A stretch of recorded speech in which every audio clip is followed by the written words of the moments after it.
Hey everybody, and welcome to another episode of Adventures with Andi. Now the other day I was looking for something and I happened to open up the little frog bag that Chad got me as a gift, and I found this partial cake of undyed yarn.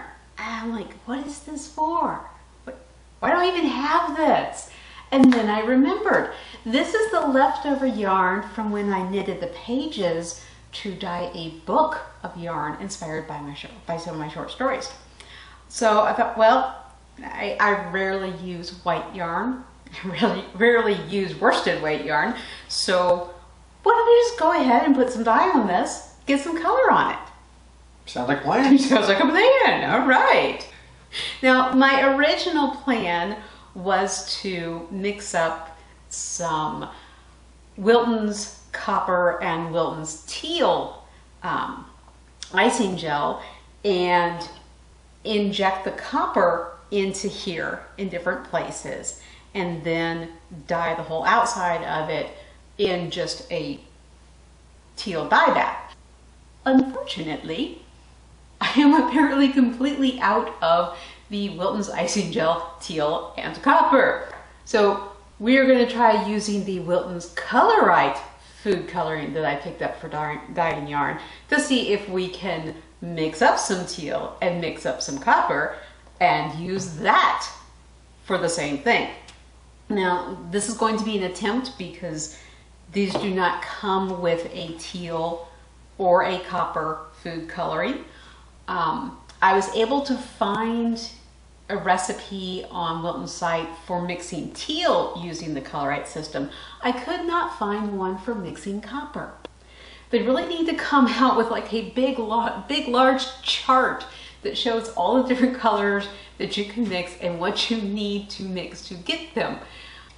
Or if, you know, they just had all the colors pre-mixed up right in the Colorite, like a big box of 168 Colorites. He's joking, but do you think I should go show him some of the other food coloring kits that you can get that are like 100 or more food color mixes? You think I should do that? No. No. No. Anyway, we have rambled far from the point, and I'm probably going to have to cut a whole lot of this out because it would be too long. But he's like, I don't care. I don't do the editing. I can ramble as long as I want to. Doesn't matter me. It's not my time that's got to deal with it. So yes, I was able to find a recipe for mixing up the teal, but I couldn't find one for mixing up the copper in the Wilton and the Colorite system. However, I did find a couple of other places that gave recipe for mixing up copper food coloring using other systems.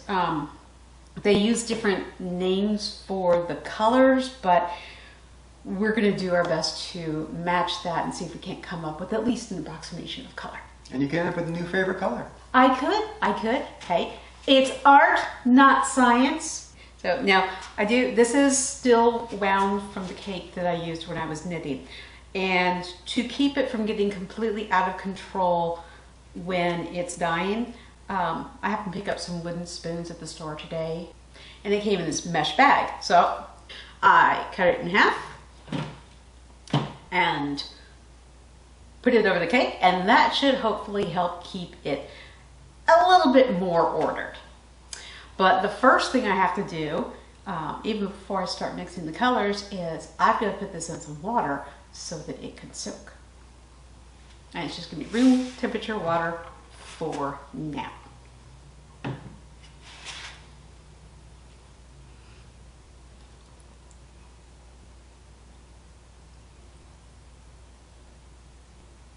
You have some floaty yarn. I do have some floaty yarn. It'll sink. We'll make sure it sinks. We want the yarn to be fully saturated so that the color spreads a little bit easier. So we'll set that aside. We will bring y'all in and we will start to mix up some dye. First up, going to mix the teal, and that is, what is that, Chad? 6 blue, 1 yellow. Okay.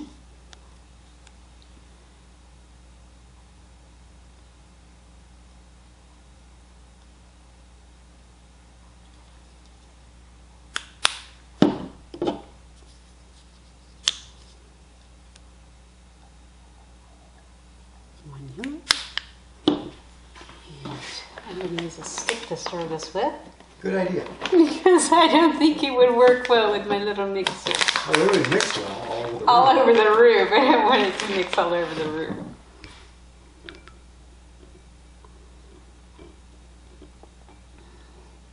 Now, if I was smart, I would have calculated dye stock, I would have calculated depth of shade, but I didn't. So I'm going to go ahead and double that recipe. So I'm going to put another 6 blue and another 1 yellow in, and that's what we're going to use for our blue, for our teal.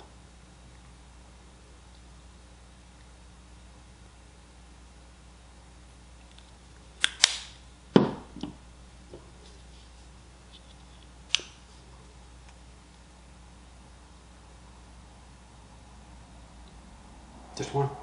Shoot. Okay, so now I've got 4 yellow in, so I need another 12 blue. Yeah, if you want to maintain that ratio. I do want to maintain that ratio. This is going to be some really deep tones. Okay, so 12 blue. 12 blue. And then no more yellow. 1, 2, 3, 4, 5, 6, 7, 8, 9, 10, 11, 12. He took the yellow away, so I can't use it anymore. My mind was wandering off. I was thinking about other things that I have to do. I'm doing so many things at once right now. Yeah. Okay, that's fine. All right, so I'm gonna put the blue over here. You can have the yellow back. Now I can have the yellow back. So the yellow back, as long as I don't get anywhere near the teal. All right, so for the copper, it is 1 each of, they said egg yolk yellow. I'm going to use yellow. They said Christmas red. I'm going to use red. And they said warm brown, and I'm going to use brown. There's also a crimson in the Color-Right system. I don't know whether the Christmas red would be red or crimson, because obviously the person who put that recipe out there is not doing it with the Wilton Color-Right. I don't know which system they're using for that. So I'm going to hope that this is the right red. This is the red I think of when I think of Christmas. So, all right, so it's 1 each. So I'm going to do 4 brown, 4 yellow, 4 red. Oh, do you want to do 1 brown, 1 yellow, and red? See if that comes close to the copy you're looking for first. He is so smart. I mean, seriously, y'all. It's easier to adjust it to 1 to 1 to 1 before you start getting into 4 to 4 to 4. 1 brown. That's brown. It's brown.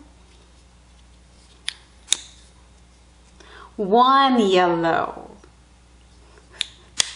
Only 1. Set it aside, Andy. And 1 red. That red is just gooey. Okay, let's see if we like this as a copper. That looks kind of like a brown. What do you think? It looks very brown. It looks very brown. Yeah, that's kind of copper. Yeah. So yeah, I think that's a pretty good copper color. So 3 more of each.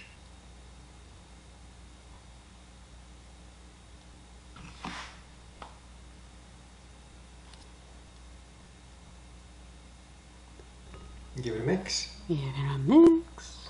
Okay, get our yarn. Now this has been soaking in just plain tap water.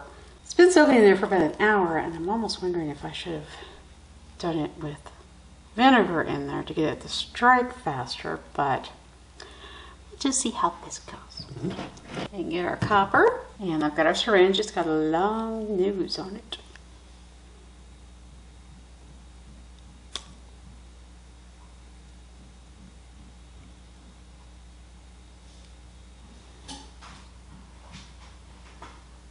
Just going to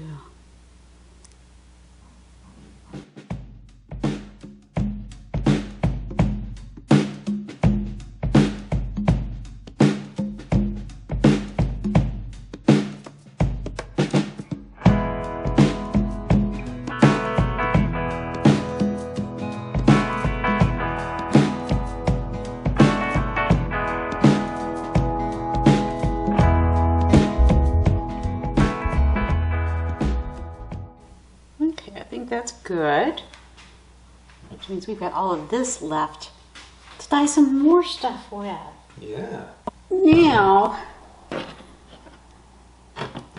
the tricky part. I have to get the water from there to here. Yeah, here we go. Yes. Measuring cup. Yes. Look at that. I know, right? Okay. Oof. Water is heavy.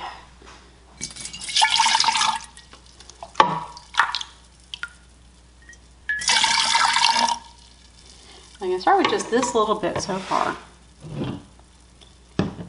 And I'm not going to worry about the little bit of brown that's in here getting into the blue. I don't think it's going to be a problem. I just want to get a little bit of the dye bath in there first so that when I lower the yarn in there, it's got the dye bath under it too.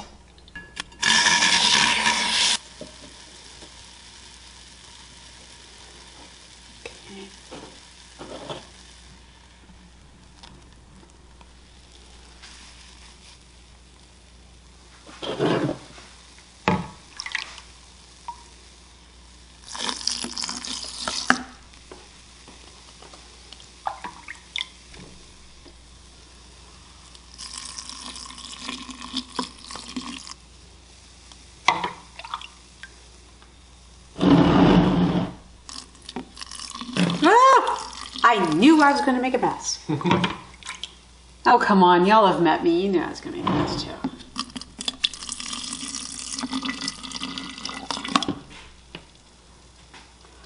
Okay. This is not going to fill all the way, I don't think. And yes, we've got some red on the top. Where the water Where the water's head. I'm fine with that. I'm fine with that. Yeah. Okay.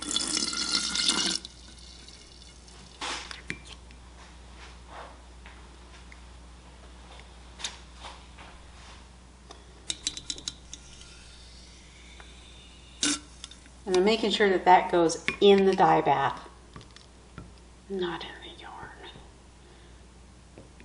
I suppose what I could do, look at me getting half clever. Half clever? Half clever. Not all the way clever? No.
I think that's good for now.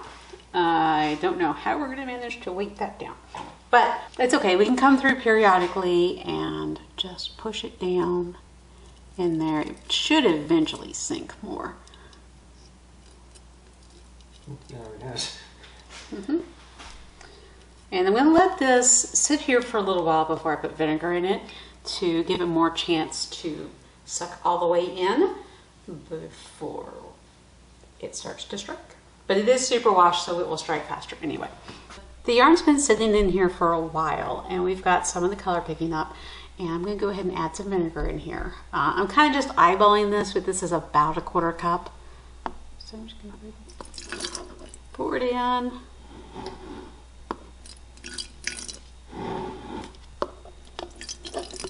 This is one of the wooden spoons that I got today that mesh came from. I'm just going to use it to just stir around and make sure that vinegar gets all the way around in there. Unfortunately, it's too tall to use to hold the cake of yarn in there. It just rolls back up. But, you know, that's fine. Okay, so we just continue to let this soak. All right, the crock pot is available again. I'm in the midway point on the project I've been using it on, but it's available for now. So we're gonna take our cake out of our oversized mason jar and transfer it and its dye bath to the crock pot. There is a little bit of water left in here from the other dye project, just a tiny little bit. It's got some vinegar in it, but there's no dye in it. It's not going to be a problem. Our dye bath has not fully exhausted in our oversized mason jar, but we have picked up some color.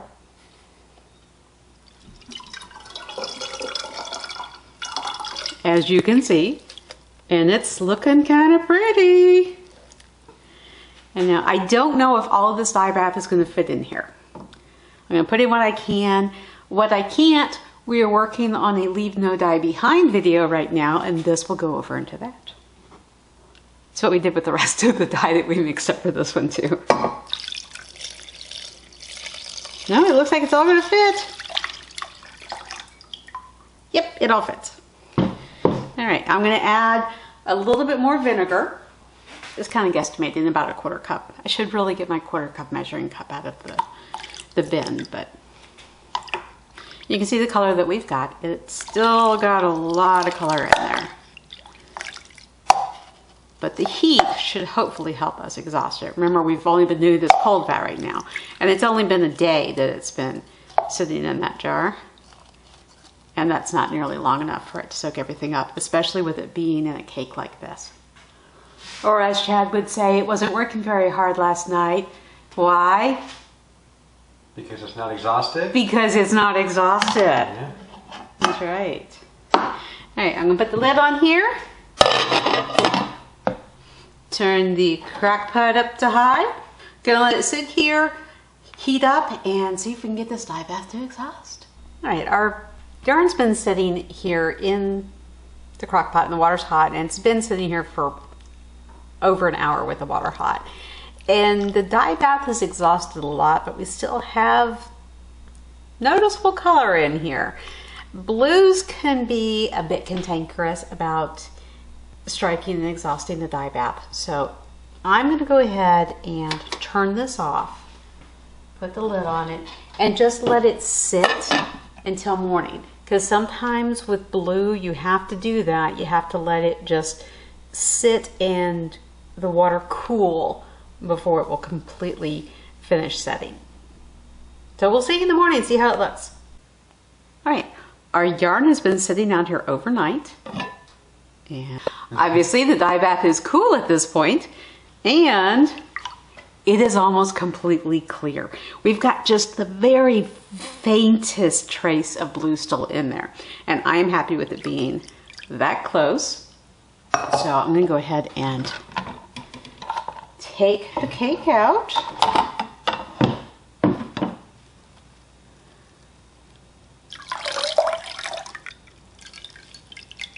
I'm gonna squeeze out the excess. Squeezing, not wringing or twisting, right? It's interesting, it's kind of a greenish color. Mm-hmm. Right, that seems pretty good.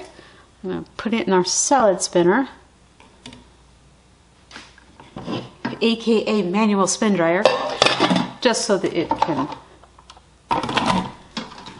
dry out, because I need it to dry before I can unwind it into a skein. But I can also go ahead, as long as I got it in here, and I can spin it to get even more of the water out.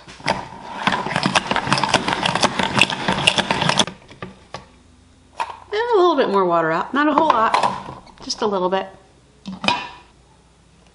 I don't want to peek too much. It needs to be a surprise. But we can see that we do have some variation in there. All right, I'm gonna let this sit so that it can dry. And yes, I'm not gonna leave the lid on. I just need to put it someplace for now. And then when it's dry, I will convert it from a cake back to a skein, and we'll see what we've got. And here's our finished yarn. Our copper broke completely. Our teal might have broken some too, but check this out. We've got, you know, pale orange and pinks and purples in here. Kind of a little bit of yellow, but that doesn't show up as much because it looks mostly like undyed yarn. On our teal, we've got some that's like so dark it looks green, and then some that's very light. So that's why I'm thinking that one might have broken as well, because we've got these sections that look green. So seriously, I was not expecting the dye to break. I don't know if it's because we did not soak the yarn in acid before, in vinegar or citric acid before we started dyeing it, and therefore, red struck at a different rate from other colors, or if it's because we didn't have the Wilton's icing gel copper and teal to do this with, so that us mixing up our custom color, it wasn't, the pigments weren't mixed, the food coloring dye wasn't mixed as thoroughly as it would have been in, what we would have gotten in the icing gel made by Wilton. I don't know if it's because we did it cake dyeing instead of dip dyeing, so that maybe then it would have struck at different rates and we technically would have had breaking, but it wouldn't have been as obvious because of the way the colors would have mixed together when they overlapped. I don't know. All I know is that's not what I expected. How about you, Chad? No. No? Okay. Not at all. Now, let me ask you, Chad, in your honest opinion, what do you think of this yarn? This is not my favorite yarn. That is Chad speak for I don't like that. I can't articulate exactly what it is, but I think it's the weight of the yarn coupled with the pastel colors. Yeah. It doesn't do it for me. Yeah. Now, Chad's used to seeing me mostly work with sport and fingering weight yarn. I don't do a lot with bulky weight yarn because I like knitting lace, and that's part of it, I think. But also, yeah, the pastel colors and the bulky weight, I have to agree, that's a little odd, especially next to the darker colors. It's just, and that clashing could be part of it as well. Yeah, I am not a fan of orange and blue or orange and green together. They're just not my favorite colors. Now I will say that if you look at it, if you can get one of the sides that looks more green,